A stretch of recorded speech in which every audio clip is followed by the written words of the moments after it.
Olá, que privilégio imenso estar aqui com você outra vez. Agradeço imensamente e oro que Deus o abençoe a sua vida e lhe dê compreensão da sua palavra nesse dia, em nome de Jesus.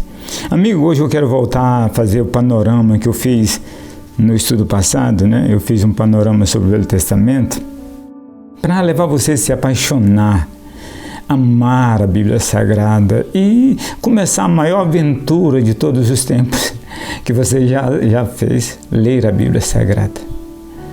Tem muitos cristãos, muitos, que têm anos de igreja, nunca leram a Bíblia toda. Que vergonha, hein?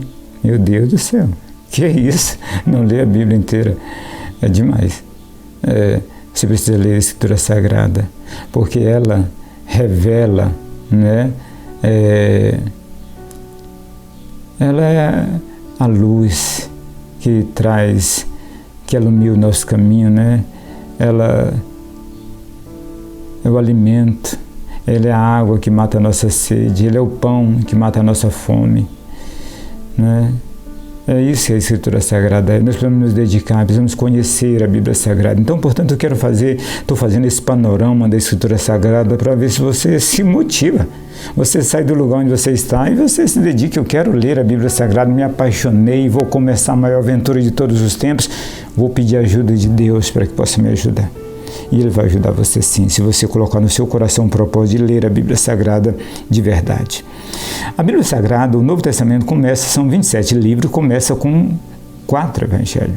Os 4 evangelhos não são a repetição da mesma história em si, tem ênfase ligeiramente diferente. Os 3 primeiros evangelhos, Mateus, Marcos e Lucas, são chamados evangelhos sinóticos.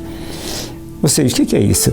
Quer dizer que eles têm muitos assuntos que eles compartilham entre si.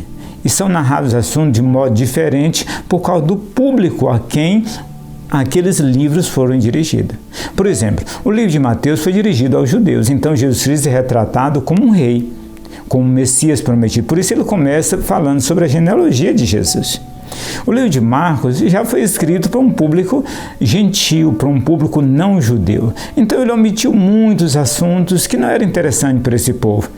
E tratou de falar, né, de modo diferente. Ele retrata Jesus Cristo como aquele que, como Cristo como servo sofredor, né, como aquele que dá a sua vida, né, pelas pessoas, como aquele que veio sofrer em nosso lugar. É retratado dessa forma. Lucas retrata Jesus Cristo como Filho de Deus. Né? Jesus Cristo é o Filho de Deus. E Lucas escreveu esse evangelho para... Lucas era médico, né? E escreveu esse livro especialmente a um homem chamado Teófilo, a pedido desse moço, né? Que provavelmente era rico, né? E financiou, né, todo o trabalho em que Lucas desenvolveu e escreveu esses 2 livros. São 2 volumes, né? São Lucas, o Evangelho, e Atos dos Apóstolos. Lucas escreveu. E o outro evangelho, que é o Evangelho de João, né?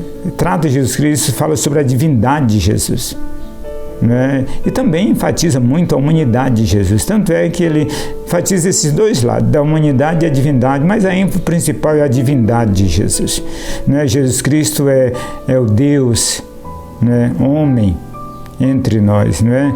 Então você vai ver isso em todas as páginas, né? Cada discurso de tirar o fôlego. É muito maravilhoso o Evangelho de João, lindo e maravilhoso. Se você quer começar, comece por ele.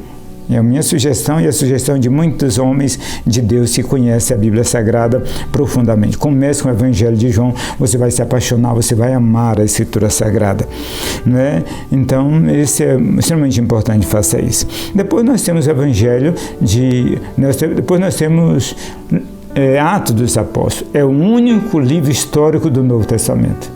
Narra o início da história da igreja, narra esse período inicial, narra o ministério do apóstolo Pedro, e a partir do capítulo 13 narra a vida, narra o ministério do apóstolo Paulo. É um livro extraordinário. Esse livro termina quando Paulo chega em Roma, né? Chega em Roma preso, então termina esse livro aí. E depois disso nós temos 13 cartas escritas pelo apóstolo Paulo, começando por Romanos, que é a mais extraordinária de todas as cartas, a mais extraordinária, a síntese, né, de todo o evangelho. Parece que Paulo quis sintetizar e colocar num só lugar todo o evangelho de Cristo Jesus, pois ele colocou nessa carta. Meu Deus do céu, que coisa maravilhosa, né? Então você precisa conhecer, né? Tem certa dificuldade de compreensão, mas se você colocar no seu coração, se dispor a isso, orar, fizer sempre com oração, você vai compreender. Depois nós temos 1 Coríntios, 2 Coríntios, Gálatas, Efésios, Filipenses. Gálatas, ele está combatendo heresias, Paulo está combatendo heresias. Efésios, ele está falando sobre a igreja, né? Filipenses é uma carta extraordinária, porque é a carta mais alegre do apóstolo Paulo. Ele diz, regozijai-vos, outra vez vos digo, regozijai-vos. E adivinha onde ele estava? Estava preso, né? Na carta de Colossenses, Paulo combate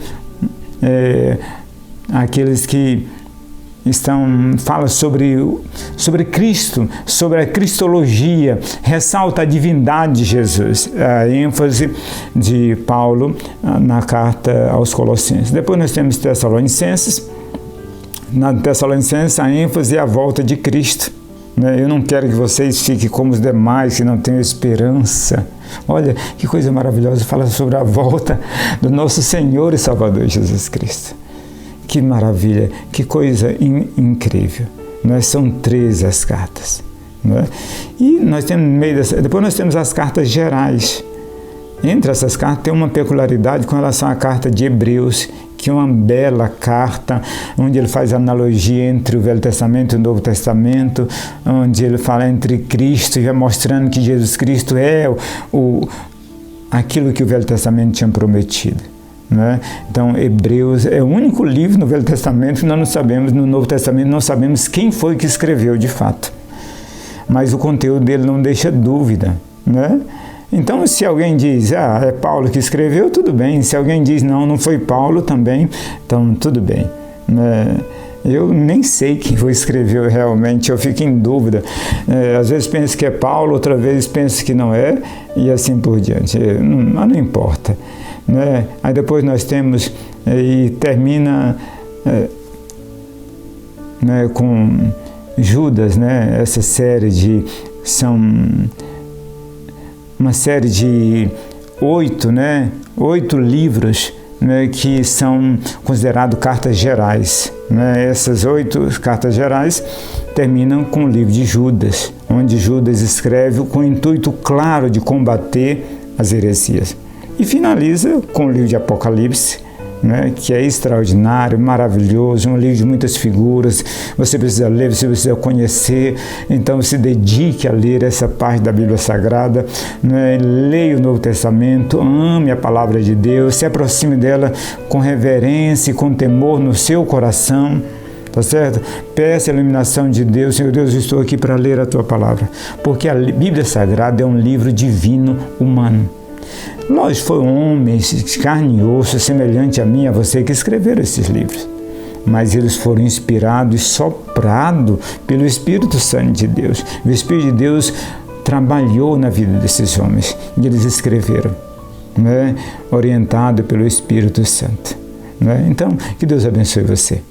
Se dedique. Eu quero incentivar e motivar você a começar a maior de todas as aventuras da sua vida, ler a Bíblia Sagrada. Leia a Bíblia Sagrada e Deus haverá de abençoar você de modo maravilhoso. Amém? Deus abençoe você.